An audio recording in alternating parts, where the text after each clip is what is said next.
Welcome to Leadership with Purpose. Glad to be here. We talk a lot about leading others, but today we're going on a deep dive that focuses on leading ourselves first. Ooh, I like that. Self-leadership is crucial, isn't it? Absolutely. And we're going to explore this through the lens of Mel Robbins' Let Them theory. Let them theory. Interesting. I've heard that phrase floating around. It's been gaining traction. And it really flips the script on how we approach challenges and interactions in our lives. We'll be looking at Robbins' book of the same name, The Let Them Theory, to unpack this. So what's the mission for this deep dive? Where are we heading with this? I'd say the goal is to understand the core principles of Let Them and see if we can extract some practical wisdom, some tools that our listeners can use in their everyday lives. Does that sound good to you? Sounds great. I'm all ears. Okay, perfect. Yeah. So let's start with the basics. What exactly is the Let Them theory all about? In a nutshell, it's about recognizing the limits of our control. We often spend so much energy trying to control things outside of ourselves, other people's actions, opinions, decisions. It's like we're trying to be the puppet master of the universe. Right. And the let them theory says, hey, let go of the strings. Focus on what you can actually control, which is yourself. And Robbins didn't just pull this out of thin air. There's a personal story behind it. She talks about her daughter, Sawyer, giving her this advice during prom prep. I think any parent can relate to that time of life. Oh, absolutely. Teenage years, lots of emotions. Robbins was stressed, trying to make everything perfect, and her daughter just said, "Mom, just let them be." Wow. Simple but profound. Exactly. And that sparked this whole concept for Robbins. So let's dig into that a bit. What does it actually mean to let them be or let them in a practical sense? It's a conscious choice to release the urge to control or manipulate others.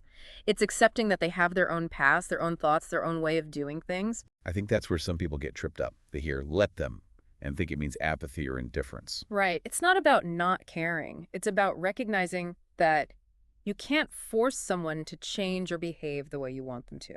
And honestly, trying to do that just leads to frustration, resentment, all those negative emotions. It's a recipe for burnout. You're constantly battling against reality. Whereas when you let them, you free up so much mental and emotional space.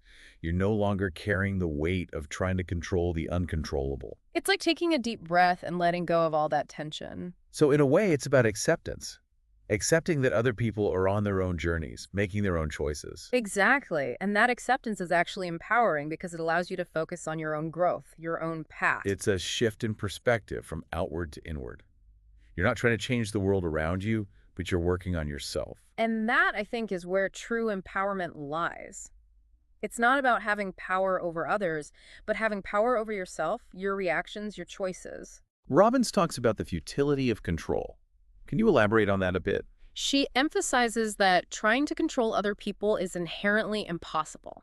You can try to manipulate, persuade, or guilt them, but you can't truly change who they are or what they choose to do. It's like trying to fit a square peg into a round hole. And it's exhausting. You're constantly pushing, fighting, and in the end, you're likely to feel frustrated and powerless. Because you are powerless. You have no control over another person's thoughts, feelings, or actions. Recognizing that is a huge step towards reclaiming your personal power.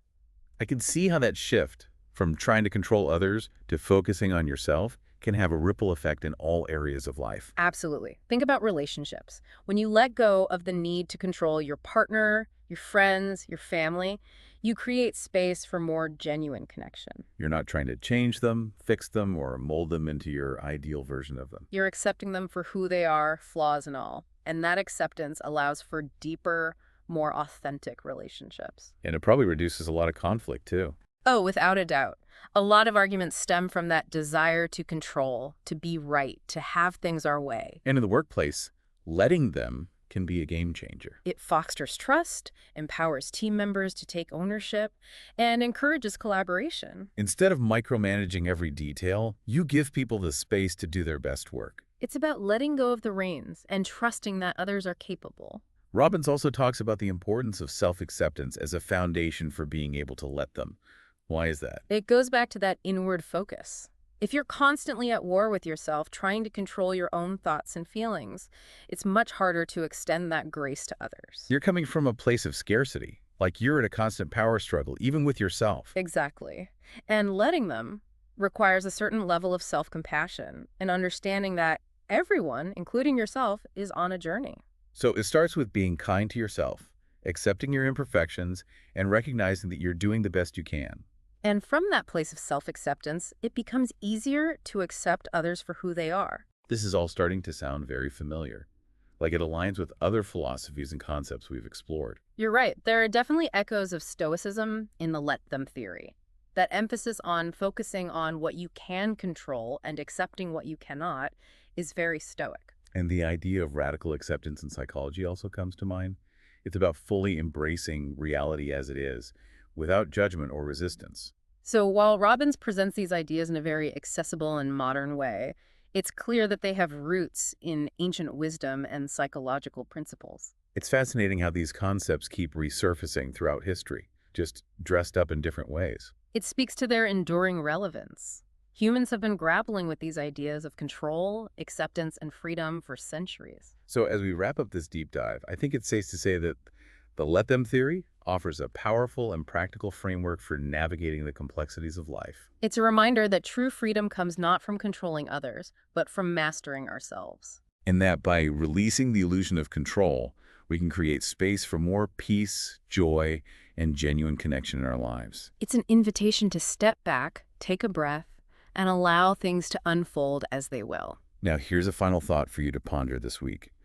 What would it look like to intentionally let them in one specific area of your life? Maybe it's a relationship that's causing you stress, a work situation that's feeling overwhelming, or even just a recurring thought pattern that's keeping you stuck. Choose one area and experiment with consciously letting go of the need to control or force things to be different. Observe what happens. It might be surprising how much lighter and freer you feel. And if you enjoyed this deep dive, please consider liking this audio and subscribing to our channel. Your support means a lot to us and helps us continue to bring these conversations to you. Thanks for tuning in. Until next time. See you then.